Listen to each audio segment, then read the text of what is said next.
মুখত দুডাল দুবৰি বন দুডাল খৰিকা মোৰ চোতালত উমলিহি অঘনচিৰিকা বীৰেন দত্তই লিখা জনপ্ৰিয় গীতৰ কলি এয়া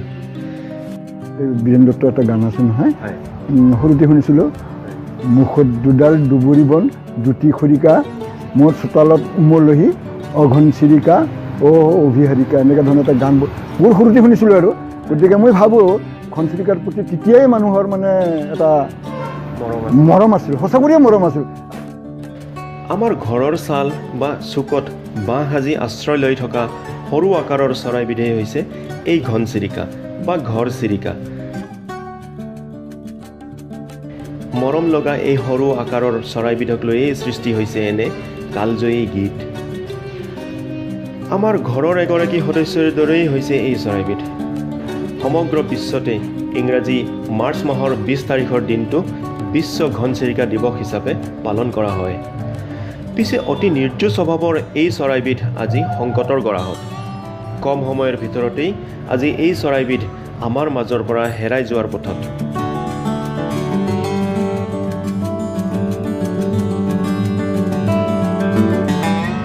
2010 বৰ্ষত বিশ্বৰ কেইখনমান দেশত প্ৰথমবাৰৰ বাবে পালন কৰা হৈছিল বিশ্ব ঘনচিৰিকা দিৱস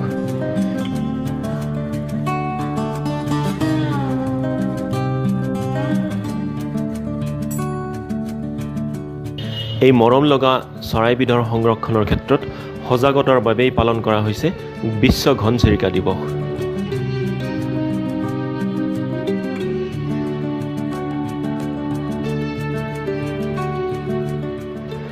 প্ৰাপ্ত এক তথ্য মতে ঘনচিৰিকাৰ সংখ্যা হ্ৰাস হোৱাৰ কাৰণসমূহৰ অন্যতম হৈছে মোবাইল ফোন টাৱাৰৰ সংখ্যা বৃদ্ধি প্ৰচুৰ পৰিমাণে কৃষি ক্ষেত্ৰত কীটনাশক দ্ৰব্যৰ প্ৰয়োগ ইত্যাদি সেয়েহে এই চৰাইবিধৰ সংৰক্ষণ তথা সজাগতা সৃষ্টিৰ লক্ষ্যৰেই এই বিশ্ব ঘনচিৰিকা দিৱস পালন কৰা হৈছে অৱশ্যে শেহতীয়াকৈ অসমৰ গুৱাহাটী মহানগৰীকে ধৰি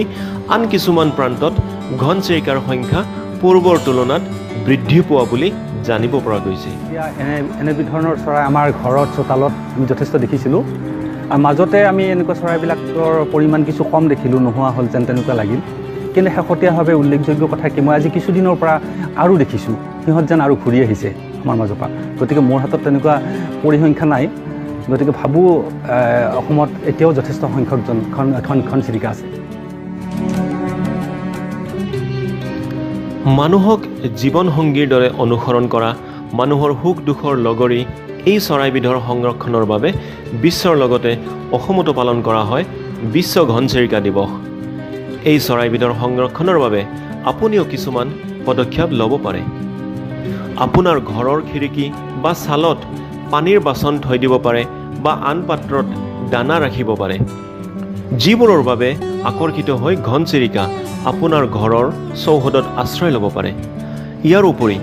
আপুনি আপোনাৰ ঘৰৰ চুকত বাঁহ সাজিও দিব পাৰে য'ত এই চৰাইবোৰ থাকিব পাৰে আহক বিশ্ব ঘনচিৰিকা দিৱস পালন কৰাৰ লগতে যিয়ে যি ধৰণে পাৰে এই মৰম লগা চৰাইবিধৰ সংৰক্ষণ কৰোঁ আশা কৰোঁ আপুনি ভিডিঅ'টো চাই ভাল পালে আৰু যদি ভাল পালে প্লিজ ভিডিঅ'টো এবাৰ লাইক কৰিব আৰু আপোনাৰ পৰা সুপৰামৰ্শ নিশ্চয় আশা কৰিলোঁ কমেণ্ট ছেকশ্যনত আপুনি সুপৰামৰ্শ আগবঢ়াব পাৰে